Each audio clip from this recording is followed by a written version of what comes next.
Hello, my name is John Hill. I am a professional skateboarder who just recently moved to Los Angeles. I read somewhere that it's good to introduce yourself as if people might not know you who clicked the video.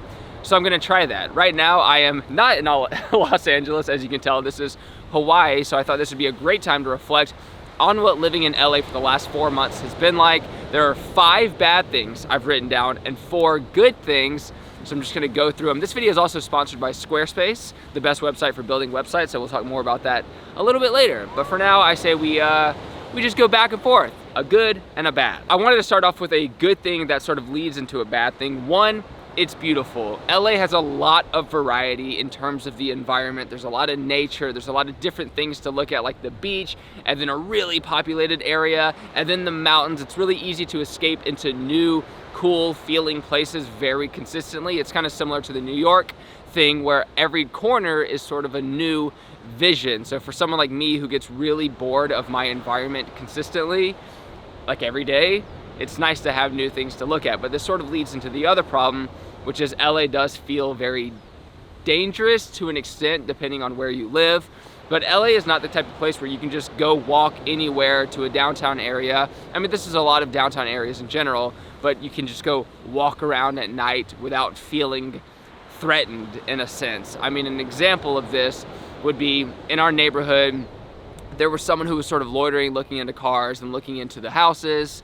The cops were called and they just never came. So we actually have a communication with our neighbors, and they were like, yeah, so here you just don't really call the cops unless someone is like on you, like attacking. But if someone is just like looking into your house and looking into your things and potentially stealing, then the cops might just not come, even if you're like, hey, we feel threatened. They don't care. Another good thing that leads to a bad thing is that in LA, when you do what I do as a professional skateboarder and a YouTuber, it's really easy to connect with the people who do this in the industry where that stuff is done. There are so many YouTubers and skateboarders that I could connect with on a consistent basis if that was my prerogative.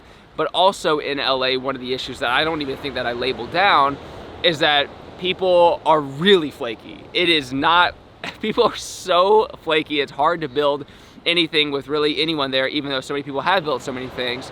But in terms of collaboration as well, there are people who are like, oh, I'm super down to do that, and it just never happens. And this happened maybe 15 times in a row with me, and that's why that's one of the reasons I got really burnt on making skateboard YouTube videos, is that all these big ideas I had and trying to expand on all of them took so much time and effort and magic that it just didn't really feel worth it, when it was so much easier just to do so many things by myself, when only one video would happen with like 2 months of somebody else's time. It's a mess. Another problem with all of that, the one that I actually wrote down, is that I'm still me. I'm still an introvert. When I go anywhere, I get excited for the moment that I'm there. I want to do all these different things, but then once I'm somewhere for over a month or so, I settle so hard into a place that it becomes sort of mundane and boring to me, and I sort of lose that initial inertia to go collaborate and make things, especially because I think I'm trying to step away from that altogether, and it's something that I've done for such a long time that it feels like I'm just kind of going back to what I always have done. And really, I'm looking for new, exciting things consistently in life, which I think is okay. I think a lot of people are kind of like, well, dude, that's not what life is about. You gotta do this. And it's like, I don't think you gotta do anything. And to me, I definitely find a lot more thrill in this tiny, tiny short life we have if things are kind of consistently updating or changing. There's only 2 more good things. One is the weather, obviously, but we do live in an area where it's about 10 to 15 degrees more at all times. So it's actually still pretty hot, but it's nothing compared to Texas, obviously. That being said, I say we go to a word from our sponsor, and then we finish up the last 3 negative things, 1 positive thing. The cool thing about Squarespace is that they have these award-winning templates you can choose from. They have Fluid Engine now, where basically you just drag and drop anything you want onto the website, so you don't need a design background to build an incredibly looking site. And I say some of their stuff they already have is better looking than most sites I ever find. They have email campaigns as well, which is the best social media, really, because people who subscribe to you, they always get your notifications,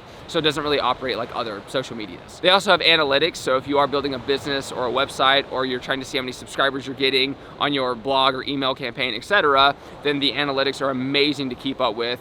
And yeah, if you're someone like that who needs all the numbers, then you're good. They have amazing paid class integration, so if you do have courses that you're trying to sell in the future, you have an expertise in something and you want to sell it on your site, they have everything there built in to do that, so you don't have to use all these other third-party sites. And I'd say the most fascinating and interesting thing of all to anyone out there who's ever wanted to start any type of company is they have third-party merch connection sites now, to where you can just update designs and they'll literally create like a website of products. So if you want to design a t-shirt, you just put on the design and then they'll literally have pictures and mock-ups of people wearing your design, and then you can put it on your website, and then a third-party company fulfills it. So you literally just need to design to have like a t-shirt company now, which is insane. And that's all on Squarespace. So if you want to check it out, you can get 10% off your first purchase or domain by going to squarespace.com/JohnHill, or just clicking the link in the description down below.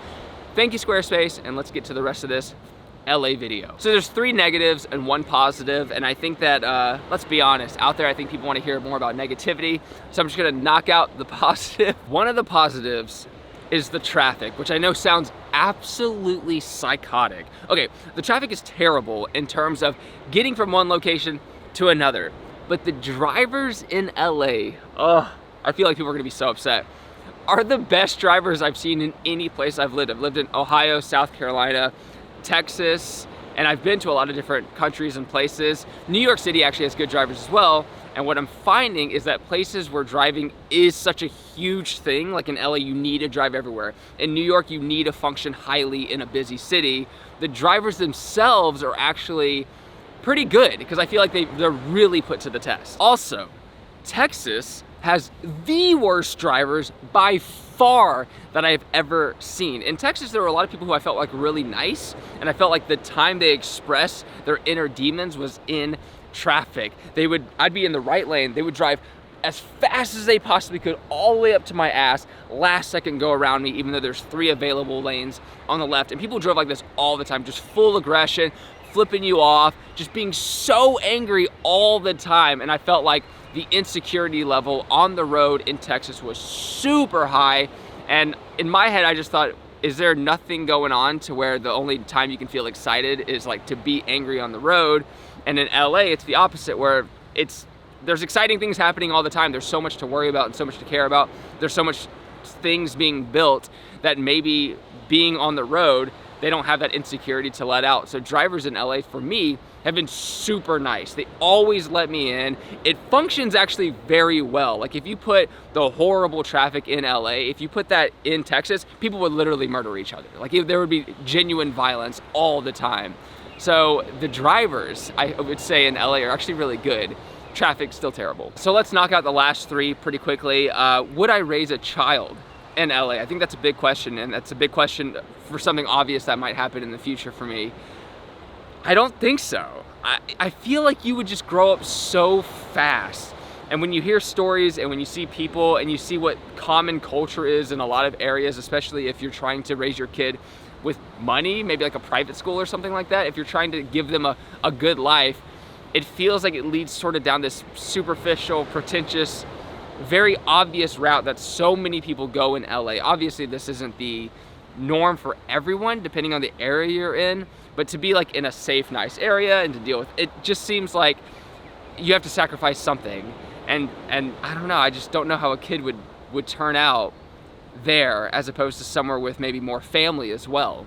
You know, South Carolina, there's Texas, Sarah's family, there's South Carolina, which is my family. I'm not a big fan of South Carolina, so it would probably be Texas, but it just seems like a more nurturing place. Number 4, I just put expensive. It's just too expensive to live there. It's expensive everywhere, but in LA, there's just so much to pay for, and every day, I'm just sad seeing how much money I'm spending on every little tiny thing. Food especially is ridiculous, even though I would say the price is actually fair with Texas now. The housing prices in Texas are insane. The food prices are just as expensive, really not that much different, so it's expensive. The last thing I wrote down is actually something we sort of already covered, which is the superficiality of living in a place like LA, I do feel like there's a lot of transplants that come there to make it. So I think everyone's there sort of with the expectations of trying to do what they can as fast as they can, which doesn't leave a lot of room for building meaningful relationships and finding connections that last further than a collaboration. And I'm guilty of this as well. I'm not the easiest person to just connect with and hang out with. And for me, I'm so selective with friends, and that's a huge problem, and I wish I was better with it, but I just have trouble with humans, and that hasn't changed. And I feel like LA is a tough place to be when you struggle with humans, because you go there to collaborate and to network and to build big together, and I find myself still just wanting to build alone, which is why I've sort of created all these other things that just kind of make me even more isolated, which is like now I'm doing a lot more art. Art is just something I do in my room, and then I'm doing a lot more videos about that. Like I'm starting like a second channel, which is basically where all my effort's going towards right now, and trying to make it more businessy and all the other things that I've wanted to do on this channel that I just can't do, unfortunately, because it's mostly about skateboarding, even though this video was outside the spectrum, but it sort of fits. So I'm just building all these things that sort of keep me isolated, and that's just what living in LA has sort of been like. So that's this video, and some context for people out there who maybe watch what I do and go like, oh, I want to do and chase the things that he does. There's always the good and bad. The grass is always greener. For me, I would say specifically the thing that excites me the most is like, I do need my home base. I need to find interesting things to do in my home base, but from time to time I need to do things like this, where I'm in Hawaii exploring, and it's amazing. And this was like a very lucky opportunity presented by my wife and a company she's working with. But I don't know, life is interesting and tough. I am gonna start a podcast on my other channel as well, and I can get more into the nuances of life and what I'm trying to do, but I think for this channel I'm gonna sign off here. I hope you enjoyed this video. Thank you so much for watching and being along for this ride for this long. It's been quite a journey, and I will see you in the next video because I am contractually obligated to make at least 2 videos a month. So thank you so much, take care, progress daily, and keep killing it.